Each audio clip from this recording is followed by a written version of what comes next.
Bismillahirrahmanirrahim. Assalamualaikum warahmatullahi wabarakatuh. Salam sejahtera untuk kita semuanya. Apa kabar teman-teman semuanya? Saya berharap teman-teman semuanya dalam keadaan sehat ya, dan tetap bersemangat untuk sharing ilmu kembali. Nah, tentunya hari ini saya akan masuk ke materi keempat ya, yang mana akan membahas tentang proses pencegahan infeksi. Oke, baik. Slide saya sudah terlihat ya. Oke, di sini saya nanti akan membahas bagaimana tentang proses infeksi, kemudian metode dari pencegahan infeksi, lalu kewaspadaan umum, yang keempat pemrosesan alat dan pengolahan sampah. Nah, ini adalah yang pertama yaitu tentang pencegahan infeksi, yang mana tujuannya adalah yang pertama adalah mencegah terjadinya infeksi silang. Nah, infeksi silang ini yaitu infeksi dari pasien ke dokter, pasien ke bidan, ataupun pasien ke tenaga kesehatan yang lainnya.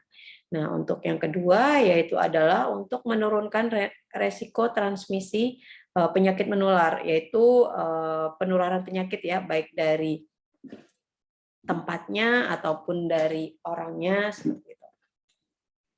Selanjutnya yaitu proses infeksi, yang mana proses infeksi itu adalah masuknya kuman penyakit ke dalam tubuh sehingga menimbulkan gejala-gejala penyakit.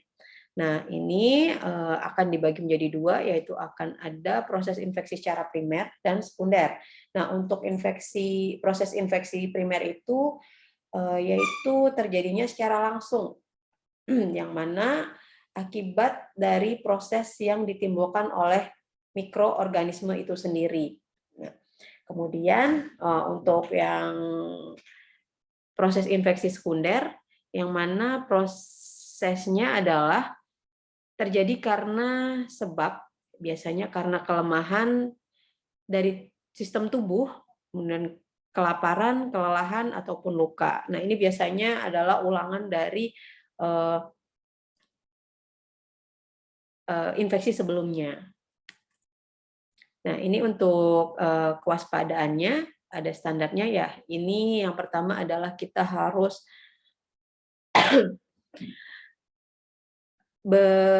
berwaspada bahwasanya setiap orang dapat merupakan sumber infeksi karena tadi dari mikroorganisme. Jadi mikroorganisme itu adalah sebenarnya dibilang kasat mata juga iya kayak gitu ya, karena tidak terlihat, sangat-sangat kecil gitu ya. Kemudian di sini kita harus membudayakan untuk cuci tangan, yang mana cuci tangan ini salah satunya untuk mencegah ya dari proses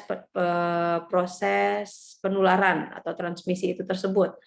Lalu ini mencegah barrier atau protektif, misalnya kita menggunakan sepatu, masker, kacamata, gaun bedah, dan sarung tangan. Nah, ini kita gunakan ya ketika kita menemui atau sedang bersama pasien gitu. Apalagi saat ini kondisinya COVID ya, tentunya kita harus minimal menggunakan level 1 gitu untuk mencegah terjadinya penularan dari virus ataupun bakteri. Untuk selanjutnya yaitu penggunaan aseptik dan antiseptik. Lalu ini memproses instrumen agar aman digunakan. Nah, ini termasuk dari dekontaminasi alat kita ya. Karena penularan biasanya dari cairan gitu kan. Nah, mungkin setelah kita ada persalinan, nah diusahakan kita melakukan dekontaminasi alat dengan baik dan benar, sehingga untuk mengurangi terjadinya penyebaran dari mikroorganisme tersebut. Kemudian budaya aman dalam setiap prosedur, jadi setiap dalam penanganan kita lebih waspada lagi ya disesuaikan sesuai dengan standar operasional prosedurnya gitu. Misalkan kita mau melakukan pemeriksaan area vagina gitu ya, karena akan berkontak dengan cairan tubuh dari manusia gitu ya, kita harus menggunakan sarung tangan. Kemudian pengolahan limbah berbahaya secara adekuat. Jadi untuk proses pengolahan limbah kita juga ada langkah-langkahnya yang baik dan benarnya seperti apa agar tidak terjadi transmisi dari mikroorganisme tersebut. Nah, ini ada istilahnya. Yang pertama adalah mikroorganisme, ya. Tadi adalah jasad renik yang dapat menyebabkan infeksi. Nah, ini bisa berupa bakteri, virus, jamur, dan parasit. Itu ya, sangat-sangat renik gitu ya. Lalu selanjutnya adalah antiseptik, yaitu upaya-upaya untuk mencegah terjadinya infeksi dengan jalan membunuh atau menghambat pertumbuhan dari mikroorganisme pada permukaan atau jaringan dari tubuh. Nah, misalkan kita juga termasuk menggunakan hand sanitizer itu salah satunya. Nah, ini untuk tindakan asepsis, yaitu upaya-upaya mengurangi jumlah mikroorganisme dari permukaan atau benda atau instrumen hingga tingkat aman bagi kesehatan manusia agar dapat mencegah terjadinya infeksi penyakit yang masuk akibat mikroorganisme ke dalam tubuh. Ini biasanya kita ketika mau memberikan injeksi kepada pasien, kita melakukan tindak asepsis dulu. Itu dengan menggosokkan alkohol pada permukaan kulit. Nah, ini beberapa cara mengurangi resiko transmisi dari penyakit, diantaranya pertama adalah ini ya, untuk klien dan petugas nih, atau untuk dari pasiennya, kita budayakan untuk sering cuci tangan, kemudian menggunakan barrier protektif atau menggunakan sarung tangan ataupun pelindung mata ataupun masker. Nah, ini untuk apron juga kita perlukan ya, apron atau celemek. Nah, ini biasanya untuk menolong persalinan. Kemudian budaya aman di tempat kerja, ya ini jangan memasang tutup atau membengkokkan suntik bekas pakai. Nah, ini jadi ketika suntiknya sudah kita gunakan, diusahakan dimasukkan ke safety box. Nah, nantinya dari safety box itu akan diproses untuk pembuangan limbahnya. Nah, ini kemudian selalu berhati-hati dalam memegang, mengelola benda tajam. Nah, ini untuk kewaspadaan umum. Kewaspadaan umum yaitu suatu cara untuk mencegah penularan penyakit dari cairan tubuh, baik dari pasien ke petugas kesehatan ataupun sebaliknya, dari pasien dan juga dari pasien ke pasien yang lainnya. Jadi diusahakan memang seminimal mungkin untuk terjadi transmisi dari mikroorganisme tersebut. Lalu ada sumber juga yang mengatakan bahwasanya kewaspadaan umum merupakan suatu cara penanganan baru untuk meminimalkan pajanan darah dan cairan tubuh dari semua pasien tanpa memperdulikan status infeksinya. Jadi memang diharapkan adanya minimal untuk kontak dari cairan dan cairan tubuh dari manusia. Jadi tanpa memperdulikan status infeksinya. Jadi apapun gitu ya, kita menggunakan sarung tangan, menggunakan masker ataupun penutup mata untuk meminimalkan terjadinya ini tadi pajanan darah dan cairan tubuh. Nah, ini untuk definisinya, yaitu pedoman yang ditetapkan untuk mencegah penyebaran berbagai penyakit yang ditularkan melalui cairan tubuh. Nah, ini bisa ataupun darah ya di lingkungan rumah sakit ataupun sarana kesehatan yang lainnya. Nah, ini ya, konsepnya adalah semua darah atau cairan tubuh harus dikelola sebagai sumber yang menularkan HIV atau HB dan penyakit lainnya. Jadi karena sebagian besar penularannya itu memang melalui cairan tubuh manusia. Jadi harapannya kita tetap untuk mencegah terjadinya penyebaran penyakit tersebut, maka kita melakukan atau menerapkan kewaspadaan tersebut agar tidak terjadi penularan seperti ini ya, HIV ataupun HB seperti itu. Karena kan untuk kita menentukan seorang itu HIV kan akan ada pemeriksaan yang lebih spesifik lagi. Jadi kita lebih baik sebelum kita mengetahui itu ya, jadi kita berwaspada atau berhati-hati ya. Kita harus seuzon berarti ya kepada pasien. Nah, ini harapannya supaya kita lebih waspada dan kita terhindar dari penyakit-penyakit menular yang nantinya kita akan menularkan juga apabila kita terpapar oleh penyakit tersebut. Nah, ini untuk pelaksanaan kewaspadaan universal. Nah, ini petugas kesehatan harus secara rutin memakai sarana alat pelindung diri atau APD. Nah, ini kita gunakan saat kita menyentuh darah atau cairan tubuh, kemudian mengelola peralatan atau sarana yang sudah tercemari, seperti tadi ya, saat jarum ataupun kita sedang mendekontaminasi alat. Nah, kita harus menggunakan alat pelindung diri. Kemudian mengerjakan fungsi vena atau berhubungan dengan pembuluh darah. Nah, ini misalkan kita akan mengambil darah pasien. Nah, kita usahakan untuk menggunakan handscoon gitu ya. Jadi meminimalkan untuk terkena paparan dari darahnya nanti. Kemudian bila kontak dengan pasien, ini gunakan sarung tangan. Nah, ini yang perlu diingat, cuci tangan atau bagian tubuh dengan sabun bila terkena darah atau cairan tubuh. Jadi ini ketika kita misalkan tadi sudah menggunakan sarung tangan gitu ya, tapi tidak sengaja tetap ada bagian yang terkena cairan tubuh, maka kita harus segera untuk cuci tangan. Kemudian waspada bila tertusuk jarum atau pisau atau benda tajam lainnya. Nah, ini sangat mungkin terjadi saat kita berada di pelayanan untuk terkena jarum atau pisau. Jadi apabila terkena jarum atau pisau langsung kita mengalirinya ya kepada air yang mengalir, lalu dilakukanlah perawatan luka agar tidak terinfeksi. Kemudian tutup kembali jarum suntik setelah dipakai, jangan dibengkokkan jarum suntik dan dengan tangan. Ya, ini riskan sekali ya, kalau dulu mungkin dibengkokkan dulu sebelum dibuang, takutnya dipakai lagi, tapi sekarang biasanya langsung dibuang ke safety box. Jadi untuk lebih amannya untuk kita sebagai nakes gitu ya, jadi biasanya dibuang ke safety box. Lalu memasukkan benda tajam pada tempat yang aman. Ini ya safety box tadi ya.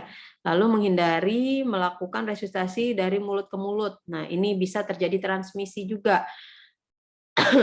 Karena kita tidak tahu ya orang tersebut ada penyakit apa saja gitu yang sedang diderita. Jadi diusahakan resusitasi yang menggunakan alat resus gitu. Kemudian menghindari kontak langsung dengan pasien bila mengalami lecet atau luka ya. Mungkin dari pasiennya tadi ya mungkin ada HIV/AIDS gitu ya. Jadi usahakan kita ketika luka, nah ini karena bisa masuk gitu ya, ya kalau bisa tidak berkontak langsung dengan pasien tersebut. Gitu. Kemudian petugas kesehatan yang hamil harus memperhatikan segala prosedur untuk menghindari HIV ataupun AIDS. Karena petugas kesehatan semua ya ibu hamil ketika sedang hamil gitu ya, pasti akan ada sistem antibodi yang menurun. Nah, ketika ada virus ataupun bakteri, nah itu mudah sekali terjangkit apabila terpapar. Nah, ini kewaspadaan dalam tindakan medik. Ini tadi ya, pakai kacamata pelindung, masker pelindung, kemudian plastik penutup badan ataupun apron gitu ya. Kemudian sarung tangan dan penutup kaki. Nah, ini ketika kita gunakan saat ini ya, kalau dulu mungkin kita taunya ketika bidan menggunakan APD lengkap ini ketika mau menolong partus gitu ya. Tapi sekarang sudah kita sering jumpai ya karena kita sedang ada COVID gitu ya. Jadi ini selalu dipakai gitu walaupun tidak sedang menolong ibu bersalin gitu.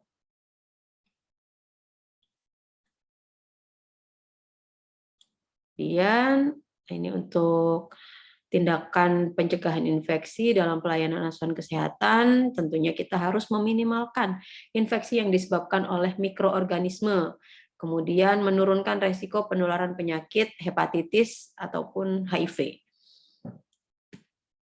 Nah, ini untuk metode dari PE-nya ada teknik isolasi, kemudian mencuci tangan secara medis dan mencuci tangan secara bedah. Nah, untuk teknik isolasi sendiri yaitu teknik yang digunakan untuk mengurangi atau mencegah suatu penyebaran infeksi yang diakibatkan oleh mikroorganisme tertentu. Nah, ini seperti ini ya. Ini adalah barrier protektif untuk menghalangi ya, penghalang fisik, mekanik ataupun kimia diantaranya mikroorganisme dan individu. Nah, ini merupakan upaya efektif untuk mencegah transmisi penyakit. Jadi digunakan ya ini ya menggunakan kacamata, rambut yang tertutup, kemudian pakai masker. Jadi harapannya tidak terpapar secara langsung oleh mikroorganisme tersebut. Nah, ini pun membersihkan tempatnya nanti ataupun dekontaminasi ya, bisa menggunakan alat pelindung diri juga. Nah, ini selanjutnya memakai perlengkapan pelindung diri agar upaya pelindungan diri dengan barrier protektif berjalan dengan efektif. Perhatikan fakta tersebut. Nah, ini yang pertama adalah sebagian besar infeksi terjadi melalui kontak dengan cairan tubuh. Bisa darah, tinja, air ludah gitu ya. Dan mengandung mikroorganisme berbahaya dari pasien yang terinfeksi. Kemudian sebagian besar infeksi berbahaya yang terjadi di dalam masyarakat bersifat tanpa gejala gitu. Jadi kita lihat saja ya yang saat ini terjadi itu COVID ya, yang mana penyebarannya sangat mudah dan kita tidak bisa memastikan secara langsung ini COVID atau tidak gitu ya. Jadi kita sebagai perlindungan diri harus memang benar-benar diperhatikan kesehatan kita gitu ya. Kesehatan kita, kemudian cara pencegahan kita gitu agar tidak sampai tertular oleh infeksi tersebut. Nah, ini upaya dengan barrier protektif, yaitu merupakan upaya pencegahan standar di alat pelindung diri, bisa menggunakan tadi sarung tangan, masker, kemudian apron, dan alas kaki. Tekniknya ada antiseptik, itu melalui aspek penggunaan perlengkapan perlindungan diri, bisa dengan antisepsis, kemudian menjaga tingkat steril atau disinfektan tingkat tinggi atau DTT. Nah, ini untuk antiseptik ya, atau asepsis, ini adalah sebuah usaha yang dilakukan untuk mencegah terjadinya infeksi. Kemudian antisepsis, yaitu tindakan pencegahan infeksi yang terjadi pada kulit ataupun jaringan. Ini untuk benda yang masih hidup. Kemudian desinfeksi yaitu tindakan untuk menghilangkan hampir seluruh penyebaran penyakit yang mencemari benda-benda mati atau instrumen. Kemudian dekontaminasi yaitu tindakan yang dilakukan petugas kesehatan untuk menangani peralatan medis secara aman, terutama dalam membunuh kuman, HIV/AIDS dan hepatitis ya. Direndam dengan larutan klorin 0,5% selama 10 menit. Kemudian cuci bilas, yaitu tindakan yang dilakukan untuk menghilangkan hampir semua kotoran dari kulit dan instrumen. Lalu DTT atau desinfeksi tingkat tinggi, yang mana ini merupakan tindakan yang dilakukan untuk menghilangkan semua mikroorganisme, kecuali endospora bakteri dengan cara merebus atau kimiawi. Nah, ini untuk selanjutnya sterilisasi, yaitu tindakan yang dilakukan untuk menghilangkan semua mikroorganisme termasuk endospora dari benda-benda yang mati atau instrumen. Nah, ini efektifnya 100% ya untuk pembunuhannya. Nah, ini untuk barier protektif dalam pencegahan infeksi, tadi ya mencuci tangan, menggunakan sarung tangan, kemudian penggunaan larutan antiseptik, menggunakan APD, lalu mendekontaminasi alat-alat yang sudah dipakai ya, kemudian dicuci, kemudian bisa pilihannya bisa di DTT ataupun bisa langsung disterilisasi. Kemudian menggunakan kain penutup atau alas bokong dan mengatur alur cairan darah atau sekret selama tindakan. Jadi biasanya memang kita menggunakan underpad ya apabila ada darah, jadi tertampung di situ. Gitu. Nanti akan dibuang bersama dengan sampah medis. Nah ini untuk larutan antiseptik bisa alkohol 60-90%, kemudian cetrimid ataupun chlorhexidine, gluconat atau Savlon ya. Ini biasa kita gunakan nih. Kita biasa mengenalnya dengan Savlon gitu ya. Lalu ada chlorhexidine gluconat 4% atau Hibiscrub, Hibiten atau Hibiclens gitu ya. Lalu hexalchlorofen 3% atau Pisohec ya. Kemudian paraklorometaxileno atau PCMX atau Detol. Kemudian menggunakan iodin 1-3% atau idofor atau betadine yang biasa kita sebutnya di lapangan gitu ya. Nah, ini untuk langkahnya ya, biasanya kita cuci tangan. Nah, ini untuk mencegah transmisinya, biasanya kita dekontaminasi alat, dimasukkan ke dalam larutan klorin ya, di larutan klorin dibuka dulu, didiamkan selama 10 menit, setelah itu dicuci bilas, lalu dilakukan proses, kalau ini sepertinya masih DTT ya, bukan sterilisasi. Nanti kalau sterilisasi biasanya dengan menggunakan UV gitu. Nah, ini pengelolaan benda tajam ya. Ini langsung dibuang biasanya ke safety box. Nah, ini untuk pengelolaan limbahnya dari. Nah, ini untuk mencuci tangan. Nah, ini tujuannya untuk mencegah penyebaran dari infeksi. Kemudian untuk meningkatkan kenyamanan psikologis ya, kalau sudah cuci tangan kita merasa sudah bersih ya, asalkan tadi ini mencuci tangannya menggunakan sabun, kemudian air bersih yang mengalir, kemudian disikat dan dikeringkan. Nah, ini adalah salah satu usaha yang bisa kita lakukan untuk terjadinya penyebaran dari infeksi. Kemudian prinsip cuci tangan, ini pertimbangkan semua peralatan sebagai hal yang tercemar, kemudian menghindari pemakaian perhiasan. Nah, ini ya, makanya ketika kita mencuci tangan, misalkan cincin, jam tangan itu dilepaskan dulu. Bisa jadi kan mikroorganismenya nempel di bagian perhiasan kita gitu. Kemudian menggunakan air mengalir, menggunakan sabun yang sesuai dan berbusa, lalu menggunakan gerakan yang melingkar. Jadi ini sesuai dengan SOP-nya ya, yang saat ini digunakan. Lalu menggunakan handuk kertas disposable untuk mengeringkan tangan. Nah, ini bisa handuk ataupun ini mungkin tisu kalau sekarang ya.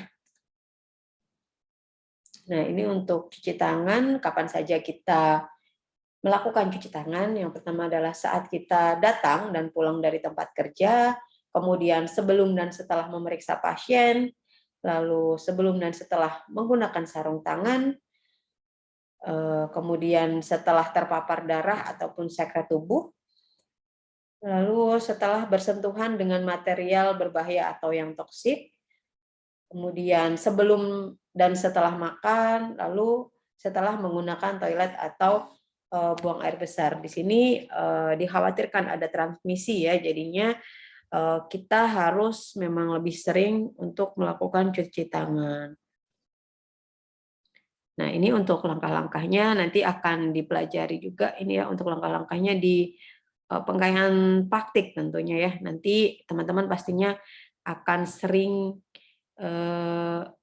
melakukan cuci tangan ini nanti sebelum dan setelah tindakan. Nah, ini cuci tangan. Nih ya, mau sehat dan selamat cuci tangan pakai sabun, kemudian ini prosesnya telungkupan punggung, tangan bergantian, kemudian menutup dan mengunci, lalu putar ibu jari, dan kemudian menggosok-gosok ujung jari, lalu bilas sampai dengan siku-siku. Nah, ini yang perlu diperhatikan yaitu menggunakan sabun ya. Ini sepertinya sudah jarang sekarang ya untuk sabun padat. Dipotong kecil-kecil, kemudian jangan cuci tangan ke dalam wadah atau baskom, jadi usahakan di air yang mengalir. Bila tidak tersedia air mengalir, gunakan ember yang tertutup dan keran yang bisa ditutup. Kemudian menggunakan botol yang sudah diberi lubang, minta tolong ini bisa minta tolong kepada keluarga gitu ya, dibantu untuk airnya, kemudian menggunakan larutan alkohol 60-90%, 100 ml dicampur dengan gliserin 2 ml. Lalu bisa juga keringkan tangan dengan handuk bersih dan keringkan setiap ini ya, setiap orang satu. Jadi tadi itu untuk mencegah terjadinya transmisi. Jadi usahakan ketika memang handuk ini lebih riskan ya, apalagi kalau handuknya jarang dicuci gitu. Jadi menggunakan tisu saja. Kemudian bila tidak ada saluran air pembuangan, kumpulkan air dan buang pada tempatnya. Nah, ini dibuangnya nanti memang ke bagian kotoran ya. Nah, ini untuk cuci tangan bedah prinsipnya sebenarnya hampir sama dengan 7 langkah tadi ya. Namun ada ini sabun antimikrobial. Nah, ini misalkan iodofor. Kemudian ini juga disikat. Nah, biasanya kalau memang kita jarang menggunakan sikat, langsung dengan tangan saja. Kemudian mengikir kuku sekali pakai, lalu wastafel dan air mengalir, hampir sama ini dengan seperti cuci tangan biasanya. Nah, ini gunakan sarung tangan saat melakukan prosedur pembedahan ya. Ketika melakukan pemeriksaan dalam, kemudian saat mengambil sampel darah, lalu juga untuk menangani peralatan atau linen yang terkontaminasi. Nah, ini ketika mau dekontaminasi, lalu mengelola dan membuang limbah, membersihkan percikan darah atau sekret tubuh di peralatan, permukaan meja bedah dan lantai. Jadi memang kita harus menggunakan sarung tangan ketika kita berhadapan dengan hal-hal ini. Kemudian kita menggunakan sarung tangan. Ini ada sarung tangan DTT atau steril, kemudian menggunakan sarung tangan pemeriksaan yang bersih untuk menangani cairan tubuh, lalu menggunakan sarung tangan rumah tangga. Ini lebih tebal ya, ini biasanya kita mau membersihkan sampah gitu ya, atau mau mencuci. Tadi ya setelah dekontaminasi biasanya kita lapis lagi dengan sarung tangan ini. Nih, perhatikan sarung tangan sekali pakai digunakan. Jangan diproses lebih dari 3 kali gitu. Lalu jangan digunakan apabila sarung tangan retak, tipis, berlubang atau robek. Jadi diperiksa dulu sebelum menggunakan sarung tangan. Jadi kalau kita pakai dan sarung tangannya robek ya sama saja ya, nanti tidak akan menghindari dari cairan tubuh tersebut. Nih, gunakan sarung tangan setelah melakukan tindakan bedah, memegang atau menyentuh peralatan bekas pakai, kemudian saat membuang limbah. Nih, untuk pemrosesannya, ini kita lakukan dekontaminasi, nah, kemudian dicuci bilas. Nah, untuk metode terbaiknya yaitu dengan cara sterilisasi. Nah, sterilisasi ini bisa menggunakan autoclave ataupun oven. Lalu lalu disimpan ya, setelah disterilkan kemudian disimpan. Lalu untuk alternatifnya yaitu kita bisa menggunakan DTT Nah, DDTT ini sebenarnya untuk rebus sekarang sudah jarang sekali digunakan ya. Kemudian juga secara kimiawi. Nah, ini untuk dekontaminasi tadi ya sudah kita bahas, alat yang sudah dipakai gitu ya, dibuka semuanya ya, dibuka kemudian direndam ke dalam larutan klorin 0,5%. Nah, ini dilakukan pula pembersihan permukaan peralatan, misalnya meja bedah dengan larutan klorin, gitu ya, dekontaminasi pada bed setelah kita melakukan pemeriksaan ataupun persalinan gitu ya yang ada kaitannya dengan cairan. Nah, ini untuk pencucian, cuci dengan air bersih dan sabun ataupun deterjen, lalu sikat dengan sikat yang halus. Lalu setelah menyikat ya, ini buka engsel sambungan peralatan, bilas hingga merata dengan air bersih. Jadi memang ketika dekontaminasi biasanya kita langsung membuka. Jadi kalau guntingnya dibuka gitu ya, klem dibuka lalu direndam ke dalam cairan klorin selama 10 sampai dengan 15 menit. Nah, kemudian ini langkahnya yaitu dicuci ya, disikat, kemudian biasanya dikeringkan dulu, lalu lakukan proses selanjutnya, bisa DTT ataupun bisa disterilisasi. Nah, ini untuk DTT atau direbus gitu ya, dengan cara perebusan, bisa disusun alat hingga terendam dengan air, rebus hingga mendidih, dan panci tertutup. Kemudian dihitung waktu dari air mulai mendidih hingga 20 menit untuk proses DTT. Jangan tambahkan sesuatu ke dalam panci setelah perhitungan waktu dimulai, dan keringkan udara terbuka sebelum disimpan. Jadi memang ini sedikit sekarang sedikit ribet ya kalau kita bilang ya dengan air gitu ya nanti dikeringkan lagi. Nah, biasanya ini sudah tidak dipakai lagi untuk saat ini. Bukan tidak dipakai tapi sudah jarang karena semua lebih efisien untuk menggunakan sterilisasi. Karena ini ya ada syarat-syaratnya ketika akan menggunakan perebusan. Nah, selain direbus juga bisa dikukus alatnya. Nah, ini biasanya ada pancinya. Kalau mungkin saat ini juga sudah jarang sekali kita temukan ya untuk pengukusan ini. Nah, namun ini untuk metode pengukusan, nah biasanya disusun peralatannya dengan sarung tangan. Nah, semua diusahakan terpapar uapnya, uap dari pancinya ini ya. Jadi diusahakan terkena uapnya sehingga harapannya mikroorganismenya mati gitu. Nah, dikukus hingga keluar air dan pengukusan dihitung 20 menit gitu. Jangan menambahkan air dalam peralatan selama pengukusan berlangsung. Jadi memang menghitungnya ketika memang air sudah mendidih gitu ya. Sudah mendidih baru kita hitung 20 menit. Nah, ini untuk desinfeksi tingkat tinggi secara kimiawi. Dimaksudkan peralatannya, ini kita bisa lihat nih dalam larutan yang sudah tersedia. Kemudian direndam selama 20 menit, lalu dibilas dengan air DTT. Nah, ini biarkan kering lalu disimpan. Nah, untuk sterilisasi ini lebih mudah kalau sterilisasi ya. Yang mana bisa menggunakan autoclave ini alatnya.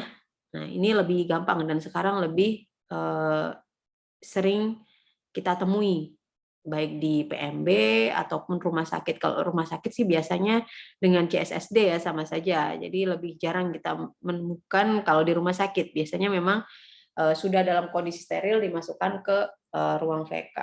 Nah, ini untuk panas kering selama 60 menit dengan suhu 170 derajat Celcius atau bisa 120 menit dengan suhu 160 derajat Celcius. Nah, ini untuk pengamanan membuang instrumen tajam tadi ya. Nah, untuk saat ini memang sudah ada boxnya ada safety box gitu ya, warna kuning biasanya ada gambar tengkoraknya gitu ya, bahwasanya itu adalah benda tajam gitu. Bukan tengkorak mungkin ya, tapi ada tulisannya benda tajam gitu.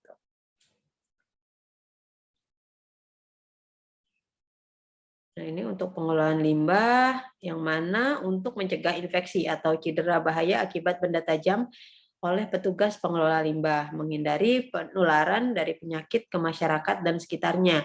Nah, ini ya dibakar. Kemudian pemisahan limbah terkontaminasi dan non-kontaminasi, lalu memasukkan bahan-bahan terkontaminasi ke dalam pembungkus tahan bocor atau kantong plastik dan dibuang secara dibakar atau ditanam.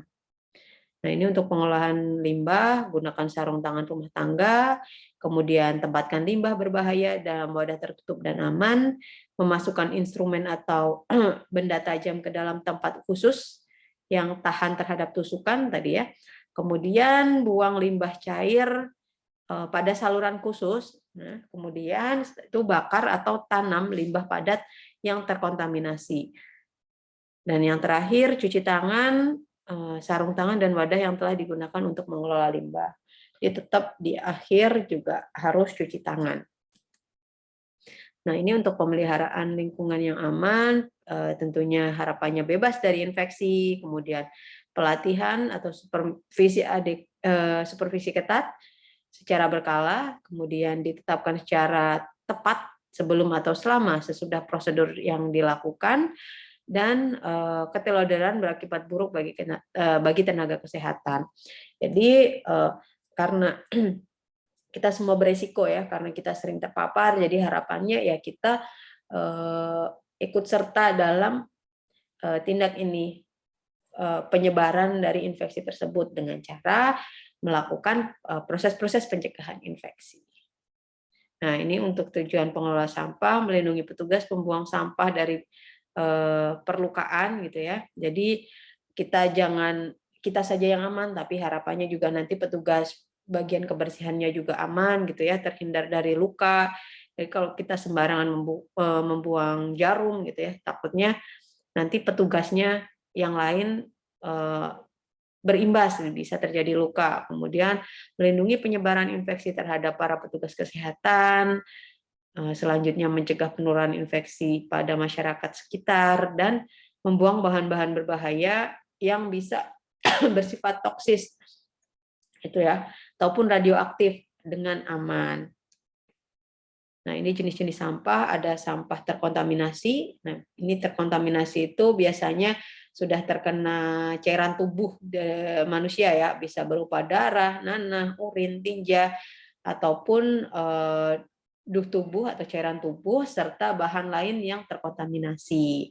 Kemudian sampah yang tidak terkontaminasi tetapi berbahaya seperti bahan kimia, kemudian sampah sitotoksik gitu ya, yang ada bekas obat-obatannya, kemudian sampah yang mengandung logam berat seperti air raksa, kemudian bekas gigi ataupun baterai, lalu selanjutnya adalah wadah bekas yang berisi gas yang tidak didaur ulang atau meledak jika dibakar. Jadi memang harus diketahui jenis-jenis dari sampah tersebut. Nah, ini cara membuang sampah. Pertama adalah sampah harus dipilih sesuai dengan jenisnya tadi ya, kemudian memasukkan ke dalam wadah tertutup atau plastik, gunakan wadah tahan tembus untuk benda yang tajam, lalu tempat sampah simpan di tempat yang dekat dengan tempat kerja. Jadi biasanya memang tiap bed itu memang ada tempat sampahnya ya, entah itu sampah medis, non medis, dan sampah untuk benda tajam ya. Kemudian peralatan untuk mengumpul dan mengangkut harus khusus, jadi dibedakan alatnya. Kemudian cuci semua tempat sampah dengan larutan disinfektan dan bilas secara teratur. Kemudian tempat pada wadah terpisah untuk sampah yang dibakar dan tidak dibakar. Jadi tujuannya tadi itu ya, takutnya ada yang meledak kalau dibakar. Kemudian cuci tangan dengan antiseptik setelah melepas sarung tangan. Ini untuk alurnya, untuk pembuangan sampah sendiri ya. Jadi tadi disesuaikan. Lalu ini untuk di luar pencegahan infeksi, di luar institusi, yang pertama adalah pastikan semua teman anggota keluarga untuk mencuci tangan, kemudian jika tidak tersedia sarung tangan steril atau DTT, gunakan sarung tangan bersih gitu ya. Gunakan APD untuk mencegah percikan darah atau cairan tubuh, lalu terapkan prinsip untuk menjaga daerah steril. Kemudian hati-hati terhadap benda tajam, jangan sampai tertinggal di rumah pasien gitu ya.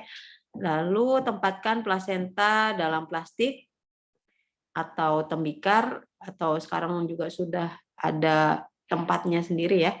Kemudian pisahkan linen yang terkontaminasi dengan yang tidak terkontaminasi. Kemudian yang perlu diperhatikan adalah dengan menerapkan kewaspadaan universal gitu ya, kita setiap petugas kesehatan akan terlindung dari resiko terkena infeksi yang terdiagnosa ataupun tidak terdiagnosa. Jadi kita memang sebenarnya nggak boleh seuzon ya, tapi ada saatnya kita harus berseuzon gitu. Jadi yang mana tujuannya adalah untuk menghindari ini tadi, terkena infeksi. Jadi kita harus lebih waspada. Oke, terima kasih. Di slide terakhir ya.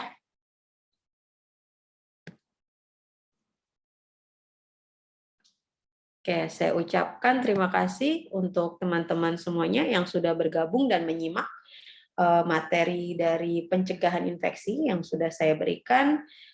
Untuk pertanyaannya bisa disertakan di kolom komentar. Nanti ketika pertanyaannya banyak, insya Allah akan saya jawab di video nanti ya, akan saya berikan, akan saya paparkan seperti itu. Baik, sekian dari saya. Terima kasih untuk teman-teman yang sudah menyimak semuanya. Saya mohon maaf apabila ada kesalahan dalam penyampaian materi. Saya tutup untuk materi hari ini. Terima kasih. Wassalamualaikum warahmatullahi wabarakatuh.